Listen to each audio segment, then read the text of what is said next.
Stop! Are you about to use Wikipedia as a reliable source for your paper? Well, don't, because it's not reliable. And today I'm going to show you how to spot some bad sources for your paper. In today's world, the internet is rapidly growing with online resources that are simply one Google search away. But how can we be sure that these websites, journal articles, and information are reliable and ideal for academic use?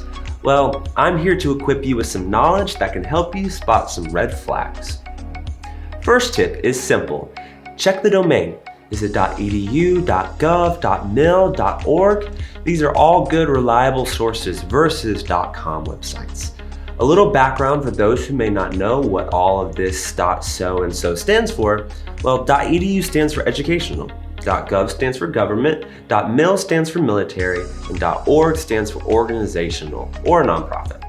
Side note, unlike the first three, be careful with .org, as .org can still be questionable as organizations might purchase their domains and be used by anyone, so check the ownership/authorship of the site.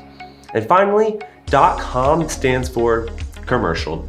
Now, commercial websites are not ideal or a reliable resource because their content may be very biased since they want to persuade you into buying something or joining something, much like a commercial on a TV or an ad. As I mentioned before, organization and nonprofits can still be questionable as organizations might purchase their domains and be used by anyone. Kansas State University said it best. Useful information can be found on all kinds of these domains, but you must consider carefully whether the source is useful for your purpose and for your audience. Tip number 2 is to take a deeper look at the source. Take a nice look around the website. Does it look nice? Does it look professional, well designed? Does it have a contact or an about section? Looking around the websites can help speak to the credentials and mission of the source's creators and the information on the website. You can also take a deeper look at the content you are wanting to use as a source. Is the author mentioned? Does the author use proper grammar and spelling? These simple details can help determine whether a source is reliable or not reliable. The third tip is to search for additional support within your content and look at the outside sources for support. Does the author use references and citations? Or are they just going on their own knowledge without actually supporting the facts? For journals, is it peer-reviewed? Is it accurate with other similar publications? Or are there major contradictions? You can even look up the author and check out their credentials. Again, these details can make or break a source's information when it comes to academic use. My final tip for you today is to only use certain sources to jumpstart your reliable source research.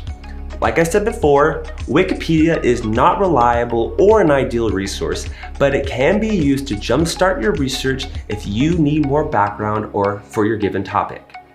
However, with Wikipedia, there have been many cases in which the information on Wikipedia was tampered with as a joke, as you can see here.